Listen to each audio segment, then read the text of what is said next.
started. I think this is close. Rolling? All right. 88.1. Start with a tip here for older gentlemen such as myself. Now, older gentlemen often suffer from declining libido, but here's a tip, especially if you spend a lot of time in front of your computer. Because older gentlemen, you know, younger people, that you do all your business on your phones now. But old people still, use computers a lot.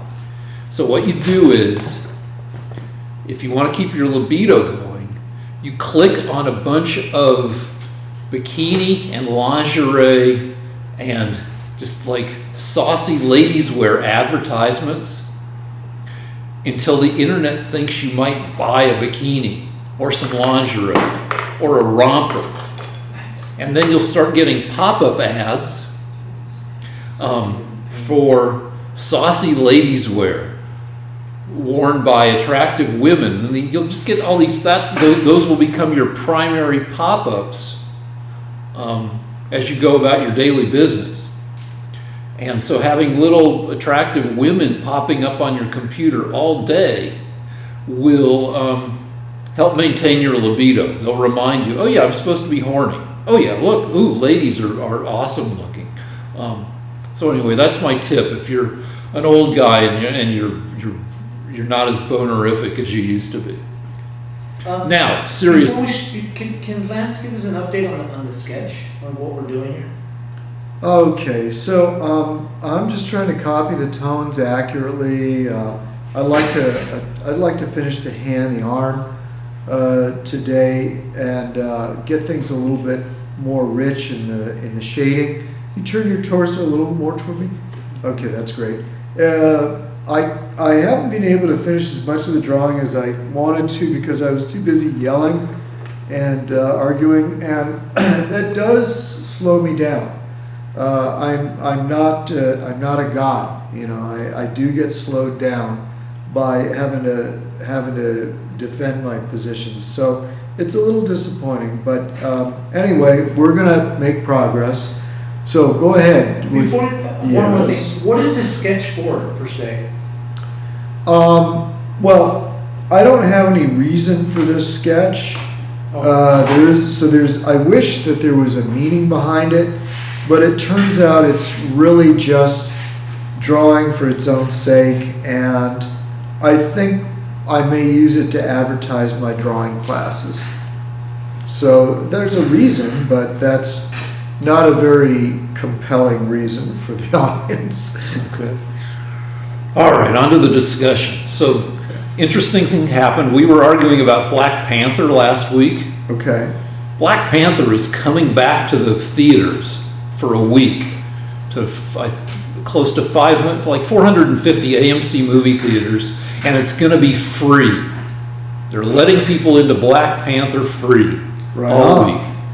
And of course, this is kind of, Black Panther's up for Best Picture, which is, it's one of the first superhero movies up for Best Picture ever.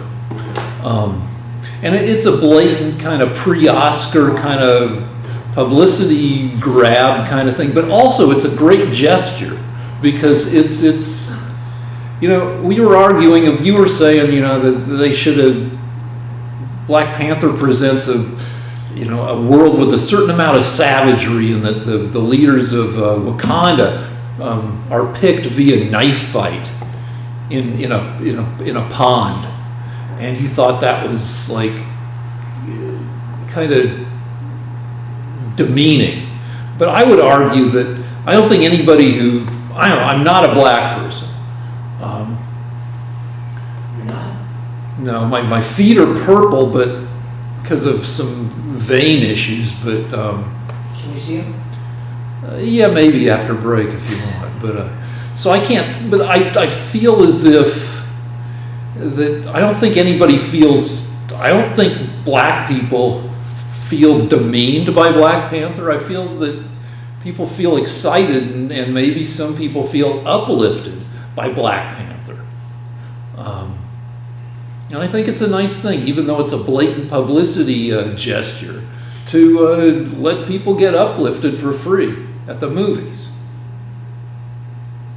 I am still reeling because we brought a 21-year-old in here last week.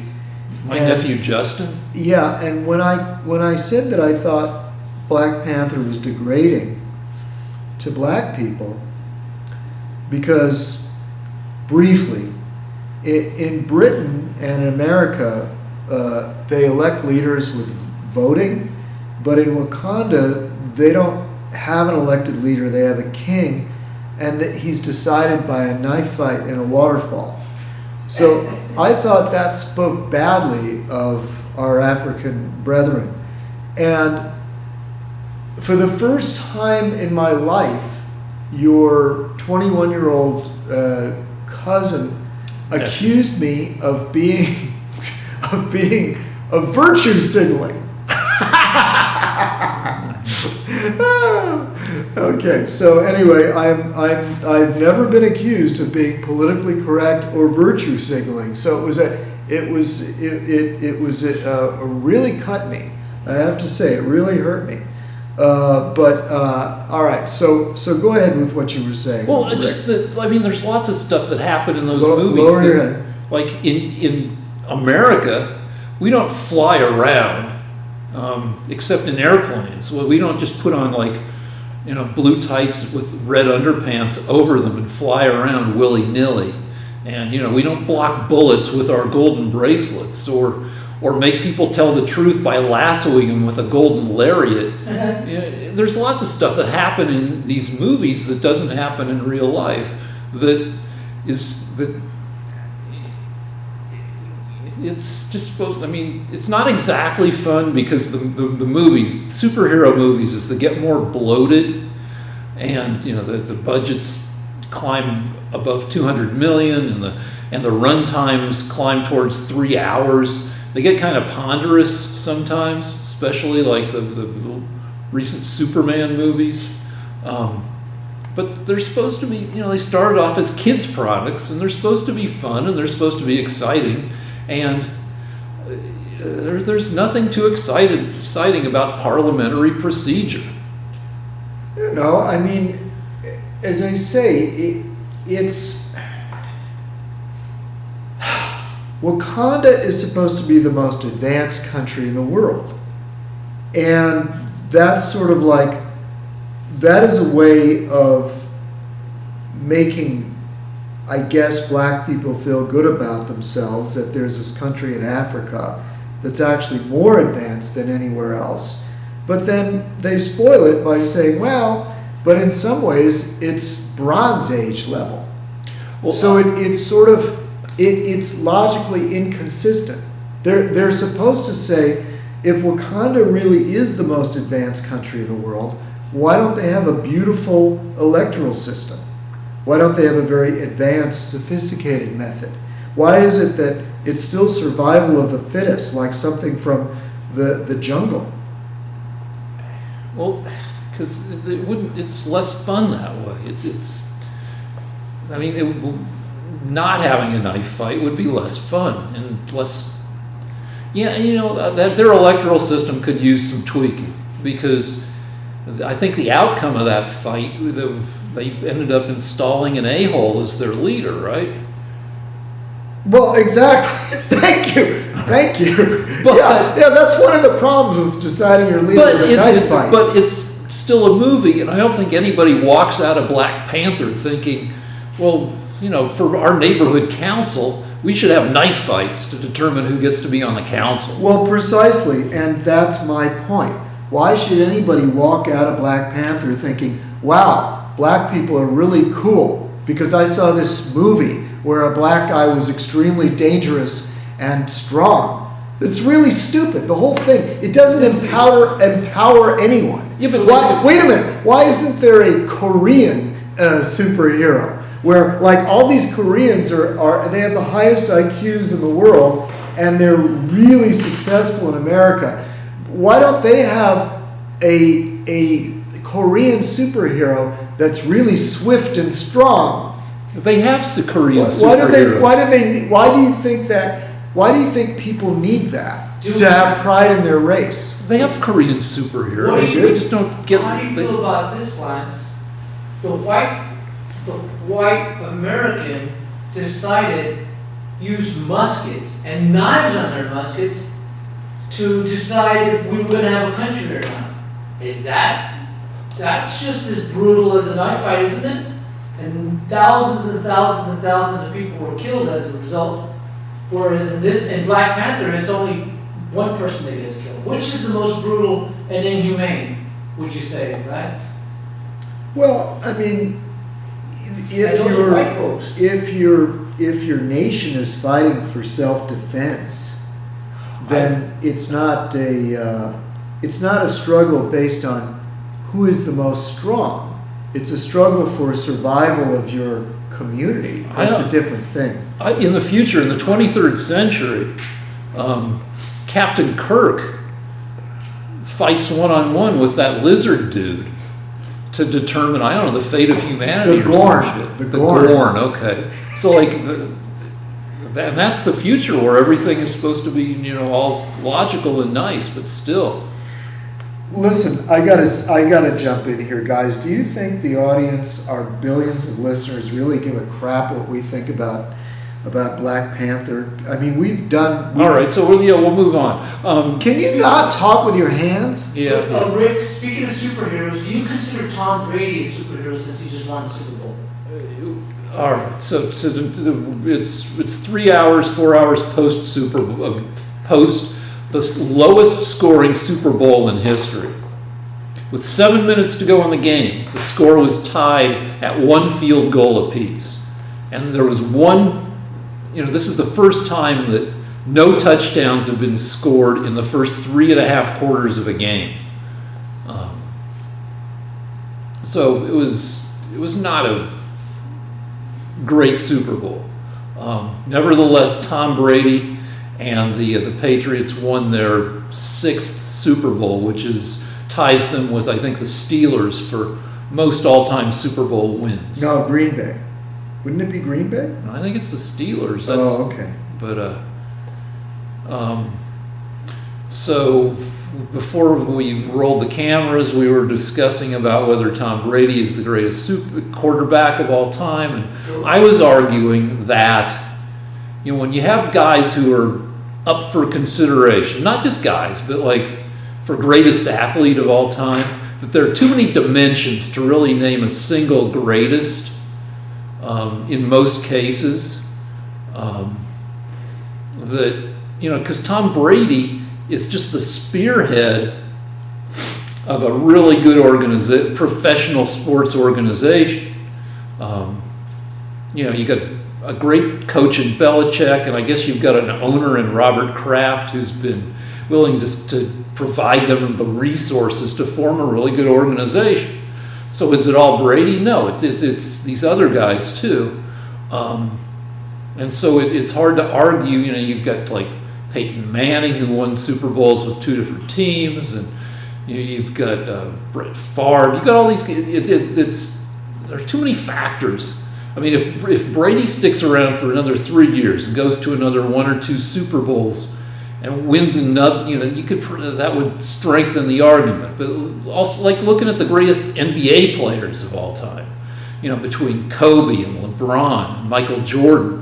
There are different circumstances, there's different dimensions, and there are teams like the Yankees, I think have gone, they've gone to the World Series, I think, more than any other team. But they've also spent more money on their players.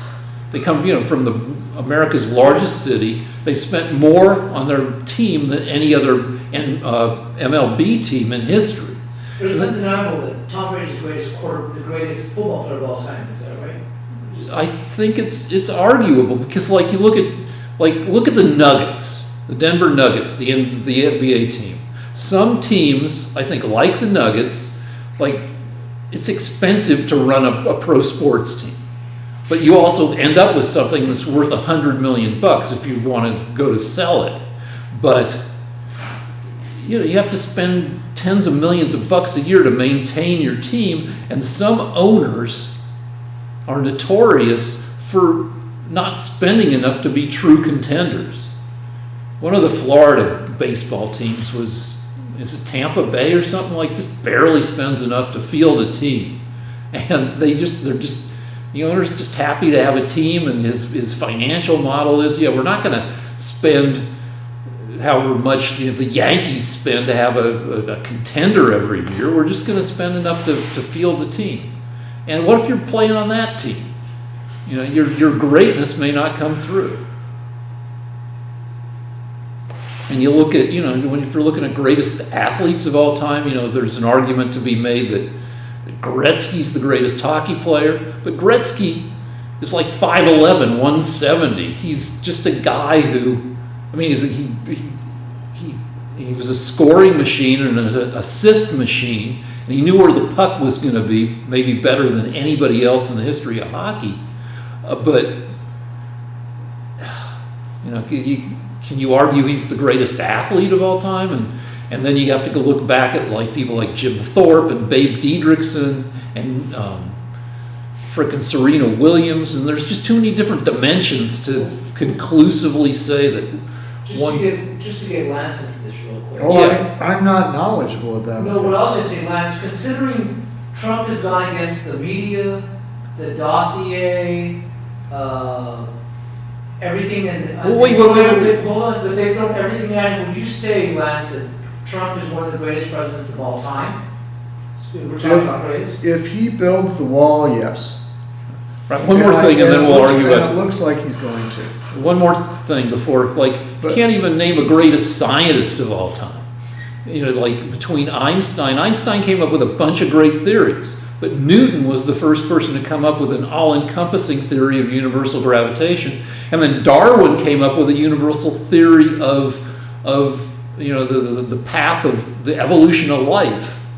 And the deal is that, not to get all Hillary Clinton on everybody, but we're all enmeshed in a big, Village. Well, right now there's 7.5 billion people, so it's really hard to be great all on your own. It really depends on being part of a network of people. CERN, the giant accelerator where they discovered the Higgs particle, that deal, when CERN publishes a paper on a particle they discovered, that paper has 10,000 scientists. I don't know if they list all 10,000 as authors, but 10,000 scientists, each who's with a PhD, have contributed. That's what no person is an island. All right. I have a question for you. Well, a few weeks ago, there was a BuzzFeed report that said that Trump had urged his lawyer to lie, to commit perjury. And it was so unfounded that Mueller had to step in and say, look, we don't have any evidence of that. But you believed it. So, and you said, no, you think it's true. And I was kind of dumbfounded because I thought we were going to argue about the veracity of the media, but no, it turned out you wouldn't even give me that. You had to say, well, Trump may come through as having told Michael Cohen to lie. I don't care if Mueller says they don't have any evidence. No, so I just wanted to know, have you come up with that evidence? You were just let me remind you. You were the only person in America at that time that really believed that he had told Cohen to lie, and you said you had some evidence. What was it? I didn't say I had evidence. I think what I tend to say is wait and see. Yeah, wait and see. But it's been a few weeks, and nobody's come forward and said, it's true. Trump did tell that to Michael Cohen. There's no investigation necessary. Either he did or he didn't. Mueller hasn't said, I've got to correct that. Yes, it's true. The BuzzFeed report is true. Did that happen? Here's what I believe. You can attack what I believe. And I read a tweet, and that's where I get all my information, is from frickin' tweets, that said, well, there's this guy, Seth Abramson, who writes long strings of tweets that attempt to explain what he thinks is going on in the Mueller investigation. And he thinks that Mueller is still in what he calls the rolling up phase of the investigation, where he's still, because Mueller and the Seth Abramson guy come from a background of investigating organized crime and prosecuting organized crime. And the way you do it is, if you're up against the mob, you roll up the low-level people, and then you get them to squeal on the mid-level people, and you roll them up, and you get everybody. You build up, the snowball consisting of people. You work your way up to mix metaphors, up the ladder, until you can build the case against because you want to build the. I have to interrupt real quick. Yeah. In those situations, there's a crime that's been committed. Everybody knows there's a crime that's committed. What is the crime that has been committed right now that Mueller's going after? If it's such a legitimate investigation, what is the crime? Well, there's several potential. There are several potential No crimes. potential. When they go after the mob, there's actually a crime. There's a body. There's a crime scene. What is the crime scene? Where is the body in this investigation? There may be a body. No, not there may be. No, hold on. No, wait. When you go up against the mob, there's always a crime already there that's been committed. Well, all right. No, I mean, look. Let's talk about this isn't the mob. Nobody's accused Trump or his people of killing people. But you just said that this guy Abramson is saying that what's going on here is like the way they do handle mob investigations. Oh, okay. So let's hold on. Let's not go with mob then. If you object to mob, let's say they're going after people who are suspected of insider trading. Is that what's being? Is it insider trading? No, but I'm saying with insider trading or with a Ponzi scheme, there's not necessarily clear. There are no bodies. Now, with the mob, there may be no bodies either because of cement overshoes and because of cutting people into pieces, and then people may disappear, but you don't necessarily need a chalk outline around a dead guy to begin an investigation or to. So then, if Lacey Peterson, the Scott Peterson case, you don't need Lacey Peterson to start investigating Scott Peterson. Did they ever find Lacey Peterson? No, but she was missing. There was an actual crime. So she's missing, yeah. So because let's say Trump is Scott Peterson, right? Yeah. So what is the Lacey Peterson for Trump? He's suspected of obstructing justice, and he's suspected of having inappropriate relationships with the Russians. And I mean, those are the general areas. And all right, so if you want to argue it's not Watergate, there was a clear. What happened with Watergate? Watergate was dumb, but Nixon's one of my favorite presidents psychologically because he reminds me of me, because I always wanted to be popular, and there's a certain strain that runs through Nixon's psychology where he just wanted to be a cool guy and never was, and he had an enemies list, and he was just kind of resentful, and he lost the presidency in 1960 to one of the most suave presidents ever. And so Nixon is full of seething resentment, and even though he's going to win in 72 in a landslide, he can't resist fucking with the Democrats. So he breaks into, he sanctions breaking into Democrats' headquarters, and I think into Daniel Ellsberg's psychiatrist. Daniel Ellsberg was somebody who pissed off Nixon by releasing secret papers about the Vietnam War. So he does all this, he sanctions all this stuff. And the people who actually committed the breaking and entering, the whole thing, they got caught because when they broke into these offices, this office in the Watergate, they needed to make sure a door didn't lock behind them. And they ran tape over the little knob dealie that pokes out to lock if the door shuts. And a security guard saw the tape. So if they'd done a more subtle job of taping over that lock so the tape wasn't visible, then Nixon would have served out his full term as president. But there was a crime that people were caught breaking into a joint, and that crime, after a year and a half, 2 years of investigation, led all the way back up to Nixon. Now, there's no frickin' sideways tape in the Trump investigation, but there are a bunch of statements. And anyway, Lance, you're going to go after the dossier again. Though, let me start with one general thing. And I know you've been talking a lot. Yeah, let me just say one thing. Like, you told me, we were talking on the phone, getting ready to do the show. You said your side has come up with some more stuff about the dossier and about the Mueller investigation. I said, wait, who is your side? And you said your side is Judicial Watch.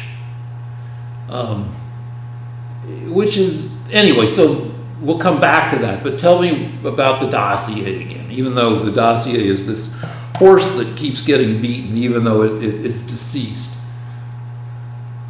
Okay. So here's the thing. You are the only person left in America that also believes the dossier. For those of you that haven't been paying attention, the dossier says that Trump is working for Russia. He's a spy for Russia. And nobody believes the dossier. There's no proof for the dossier, but Rick believes it. No, a million times I've said, I mean, let me characterize the dossier as what it was intended to be. The dossier is scuttlebutt. It's a collection of things of what? When you put your ear to the ground, there's a bunch of metaphor sayings, like you listen to what's being said. This guy, Michael Steele, went around and he got a bunch of people to tell him what they've heard about what might be going on. It's scuttlebutt. It's a form of gossip. And Steele says, here's what might be going on based on the gossip I've heard. And I've collected all this gossip. Okay, can I talk a little bit? Yeah, but it is Lance versus Rick. Right? Yeah, but like you keep it's saying, not just the Rick show. You keep saying that I believe wholeheartedly in the dossier. Well, you do. Every time we've had the discussion, you say that you believe that parts of it are true, and therefore Trump is guilty. Well, I just said it's scuttlebutt. So yeah, I believe that some of it's likely true. Okay, but none of it was presented as 100% true. It was presented as, here's what might be going on. Okay, Rick. Now I get to talk. Okay, seriously. fine. And even if you interrupt me, okay, I'm going to talk really loud. Okay. And then if you interrupt me again, I'm going to stab you with the number H pencil. So that's going to be my debating tactic. Okay. Okay. I learned that at Oxford.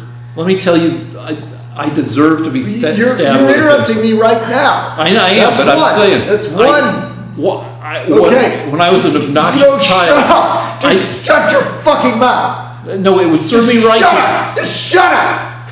I stabbed my brother with a pencil. He didn't deserve it. I deserve to be stabbed with a pencil for what I did to my brother when I was a child. So go ahead. Okay. Well. So, what they found out this week is that the FBI knew all along that Christopher Steele. Okay, briefly, I need to rehash. Christopher Steele was an ex-British spy that was hired by the Clinton campaign to find out, to dig up dirt about Trump. He came up with a dossier that he then gave to the FBI. And the FBI gave that dossier to a court so that they could be justified in putting in spies into the Trump campaign, surveilling the Trump campaign, and I think they wanted to read all their emails. So what happened was, the big argument that Rick and I have been having is that Rick says, well, now, wait. Now, there's two arguments that Rick and I have been having. The first is whether what was in the dossier was true. And it turns out that it hasn't been verified at all. It's just stuff that Christopher Steele may have probably just made up. And the second argument, I'll get to your objection, is whether anybody knew that it was written by somebody being paid by the Clinton campaign. And it turns out, yeah. And then the third thing that Rick disagrees with me about, and I have to remind him of what he disagrees with me about, is that Rick says that there was something other than the dossier that the FBI used to justify their totalitarian police state tactics of investigating the opposing candidate during an election. So I want to go over, the first thing I want to do, I'm going to let Rick speak briefly.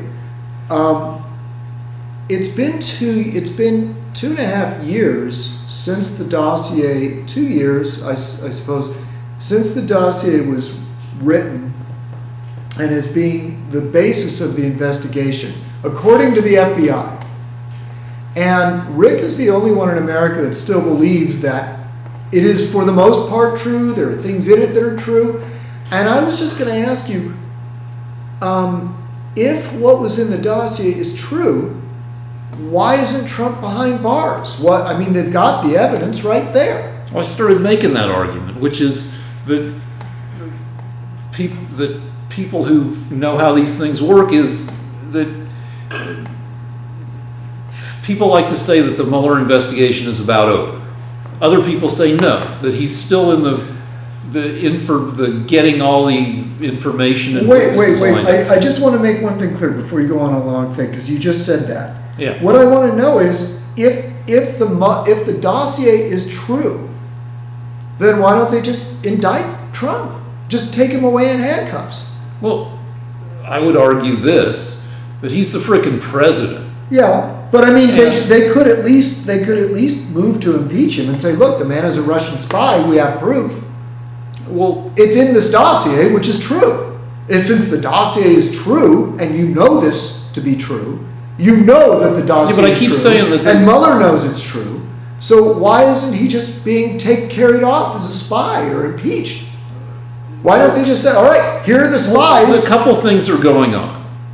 One thing is, for the first 2 years of Trump's presidency, the Republicans controlled the House and the Senate, and the investigations that went on into, that were running parallel to the Mueller investigation, especially in the House, were kind of compromised by the Republicans being in charge and soft pedaling the investigation. Yeah, but what I'm asking is, where are the Russian spies? Where are the people that where are the prostitutes that he had sex with? I looked up the Mueller scorecard, and 34 people have been indicted. I know, but those are all people that worked in a warehouse in Russia, sending out fake Facebook ads. 26 of them, or 19 of them, yeah, out of 34. Those are fake Facebook ads. Those are not contacts. Rick, those are not contacts with Trump where they got him to do something. Most of them, are those warehouse people. So where are the spies mentioned in the dossier that are going to come forward and say, why hasn't the dossier been proven, Rick? I don't care about Facebook guys. I want to know. At least 6 of those people are high-level Trump campaign. They're not in the dossier, except for Michael Cohen, and he was not put in jail because of the dossier. He was put in jail because of weird taxi cab violations from 10 years ago. So where is the evidence in the dossier that you've been able to prove in 2 years? Where is it? I gotta say, You still believe it, though. You still believe Trump's working for the Russians. I've explained my position a gazillion times, where, I mean, we don't know until there's a report from Mueller, or until there's a more thorough investigation in the House or the Senate. Well, how thorough does it have to be? All the evidence is in the dossier. No. I mean, that we should have those prostitutes here right now. They should be on CNN. Svetlana had sex with Trump in St. You're Petersburg. focusing on one thing that said that Trump may have had sex with prostitutes. Right, but what about the other things where they get a spy that says, yes, it was I that got Trump to agree to work with Putin? Where's the proof?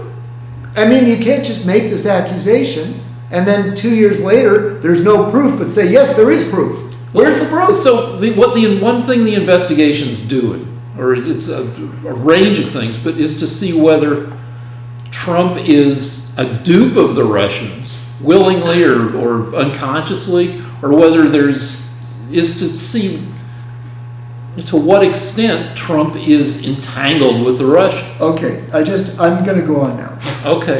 The reason that I bring this up is because it's now been revealed that at the very beginning, it was well known in the FBI that this dossier was written by a man working for the Clintons.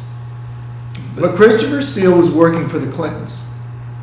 After he was working for the Republicans. No. Christopher Steele was working for the Clintons. So you're saying that he got money from the Clintons. He was an employee of the Clintons. But before he was employed by the Clintons, he was employed by the Russians. No. You're talking about Fusion GPS. Fusion GPS is an opposition research company. That's all they do. So they have opposition on everybody. So are you saying but Christopher Steele was hired? He didn't come in till after Fusion GPS? He was hired by Fusion GPS to find out opposition research on Trump. But the Republicans also did opposition research on Trump. During the primaries. Yeah. So the dossier was written, but it was paid for by Clinton. So you're saying that the dossier wasn't written until after yes, Trump had won the primaries. Yes. Okay. So yeah. I mean, and it was written it was paid for by the Clintons, and then the FBI used that to go to a FISA court.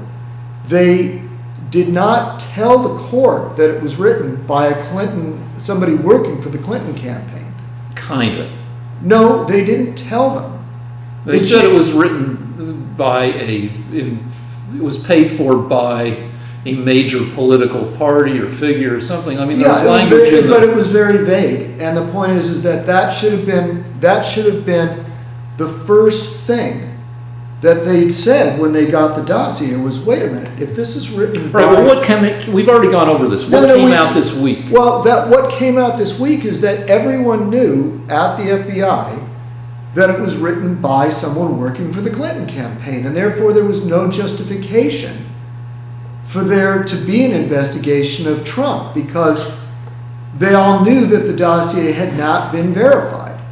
In other words, if somebody is a paid political operative that writes a fanciful tale about a candidate, you as an FBI person can't use that to get, it's not ethical, to get an excuse to spy on your opponent. Because anybody could write anything about anybody. You have to verify it, and they don't have any proof. That goes back to my earlier question. Nothing in the dossier has been verified, according to Comey. Basically, what we're arguing about is at which point you want things to be verified. Well, what I'm arguing about is that it has now been proven that the whole investigation of Trump working for Russia was based on an unverified, scurrilous dossier that was not proven and was not investigated by the FBI. They didn't follow up. They didn't say, okay, well, let's find out whether this is true or just all made up. It's not ethical. Your whole being, everything that you've said about Trump since we first started this show, that he was probably working for the Russians, is based on a dossier that the FBI knew was made up by Clinton. Let's talk about the workers. practical implications. What you want to have happen, or you can tell me, but I'm assuming what you want to have happen is the Mueller investigation should be disbanded. Right. And Trump should get an apology from... Well, unless they can come up with proof, unless they say, well, here's Svetlana, she was Trump's handler, and she got Trump to do this spy stuff for Putin. Unless they can come up with that, then it's time to just say, you know what? We were being used by a dossier that was written by the Clinton campaign. And that we knew that from the very beginning. So, but what you're saying, by what you just said, I'm thinking if Mueller does have proof, then it's okay for him to have proof, and that proof should be acted upon. Well, of course. Okay. And I would argue this. But my argument to you is, why is it, knowing that the dossier was not verified by anybody, it was just written by a Clinton campaign worker, why is it that you're so willing to believe it? Doesn't it take a little more proof for you? I mean, in other words, if a Trump campaign worker wrote a dossier that said, Hillary's working for the Chinese, wouldn't you say, well, that's kind of a poor source for me to believe?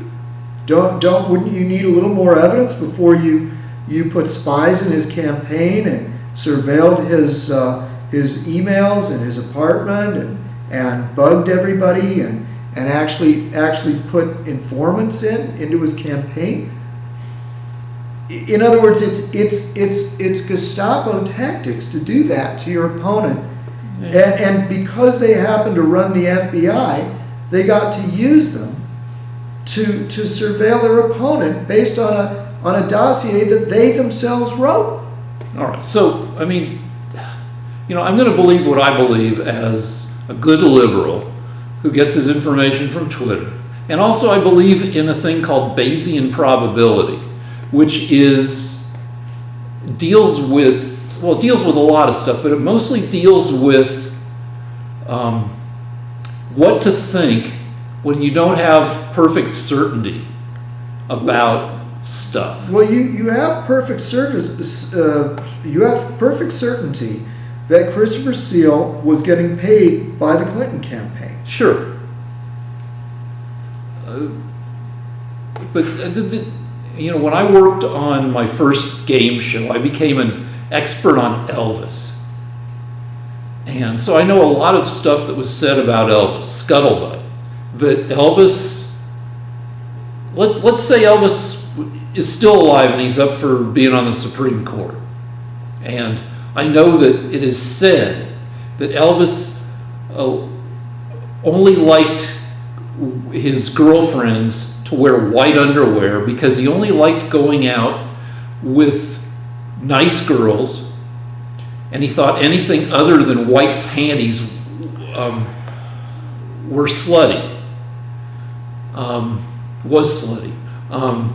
Also, that once he liked dating very young girls, like Priscilla. I think when he met her was 14, and also that when he had sex with somebody, it wrecked him wanting to be with that person because he only liked nice girls, and if a girl had sex with him, he lost interest because she wasn't a nice girl because she had sex with him.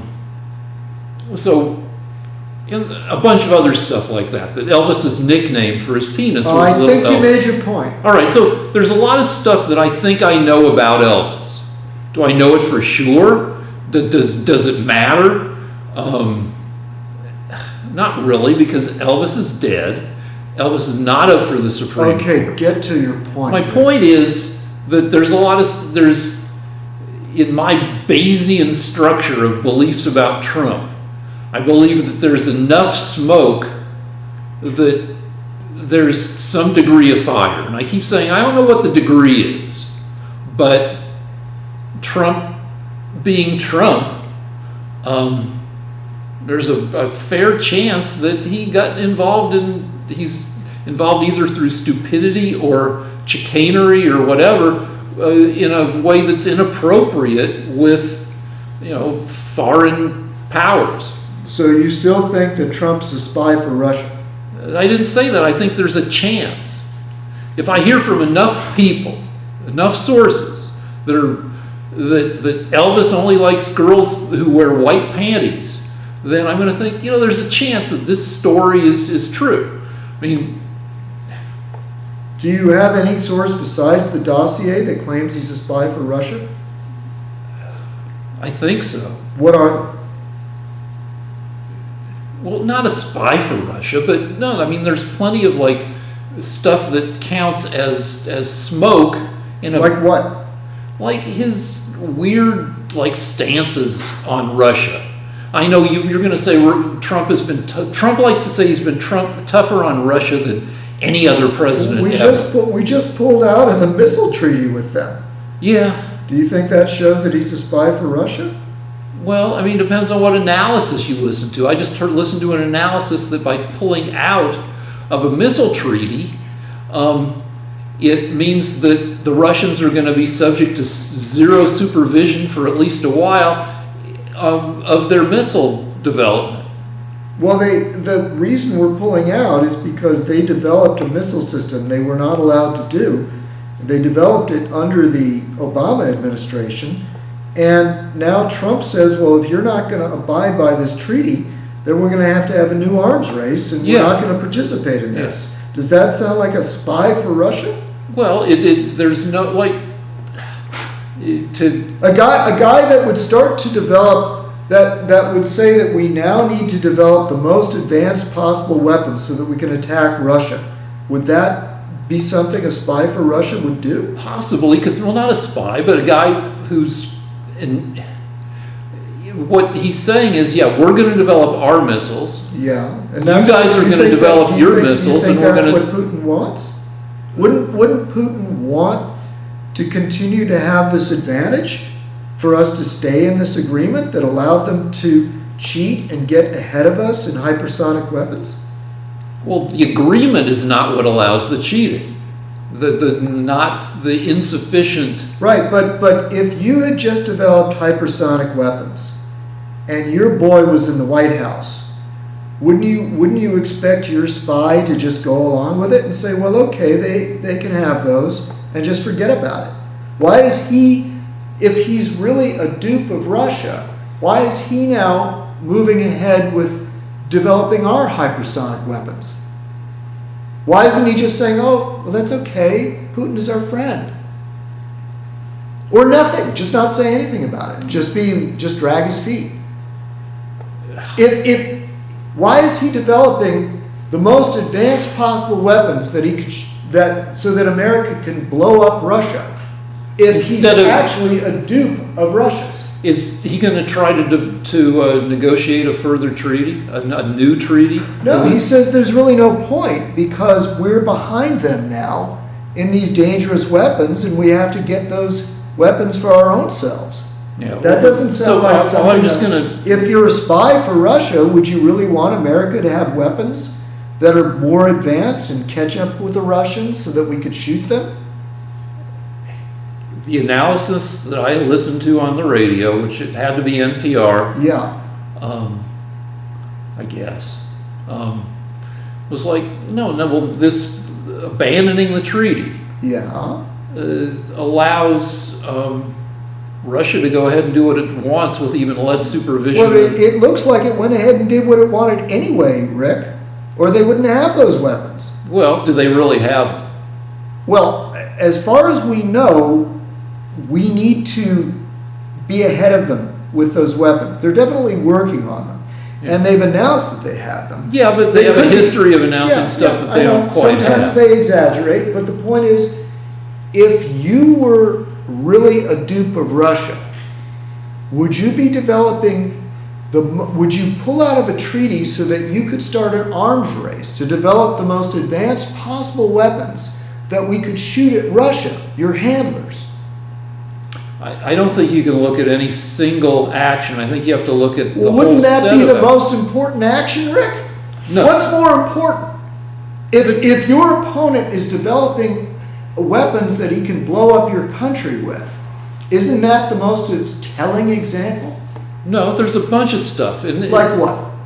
Well, to go back to an analogy that you had. No. I want to hear some things that If you Trump look is at- doing. I don't want to hear about Elvis. All right, if you look at everything Trump has done with Russia, Yes. he's been toughish in some areas, but he's been incredibly weak in other areas. What areas are those? Like sanctions No, against. he's had more sanctions than Obama did.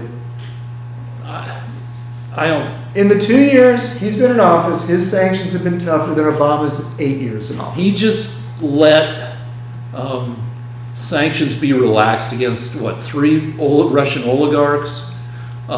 If you look at the whole thing, In the overall, his sanctions are tougher than Obama's were. if you look at everything Trump has done with Yes. regard to Russia, Yes. What? Like what? Be specific. I don't know from specific. Yeah, that's because you're brainwashed. No, because I can't pull everything up. No, you don't have anything. You're just believing this No, because no. you've been brainwashed by NPR. No. No. And when I asked you, what about the 500 Russians that we killed in Syria? You just said, well, that was something that Trump did, even though he was a dupe of Russia. Yeah. All right. So So you know, you can actually kill hundreds of Russian troops and still be a dupe of Russia. Yep.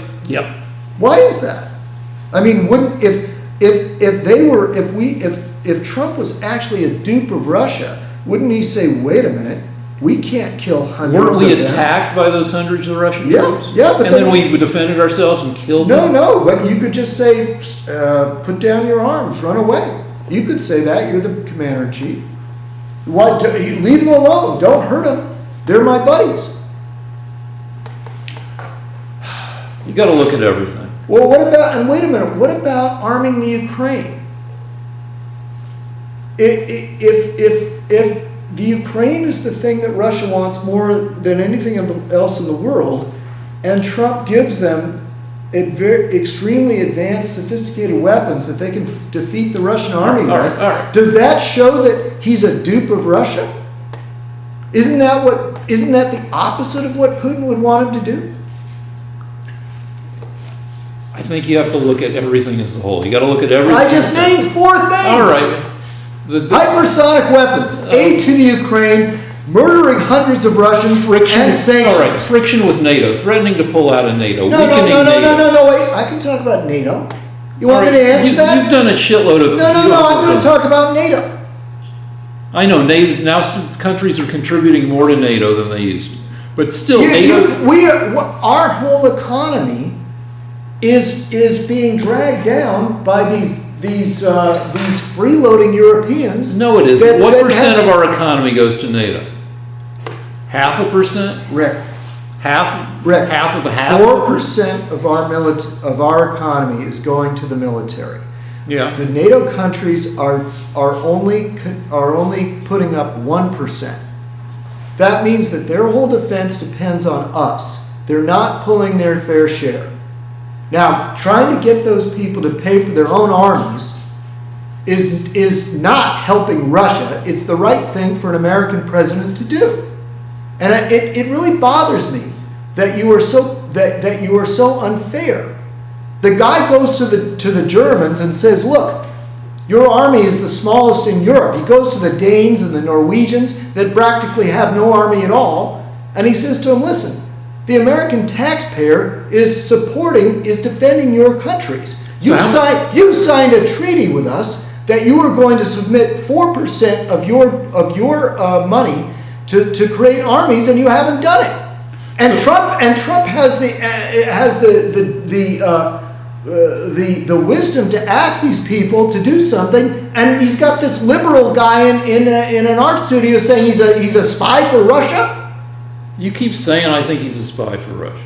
And then you qualify. No, he's a dupe for Russia. He didn't know what he was doing, but he's working for Russia. If I say he's a dupe for Russia like 50 times or 100 times over the course of our show, this is episode 88. It's a stupid qualification. Saying that an American president is so stupid that he's working for Russia is not any less stupid than saying he's a spy for Russia. So you're allowed to characterize what I'm saying as spy. Would a guy that was a dupe for Russia be making hypersonic weapons to destroy Russia?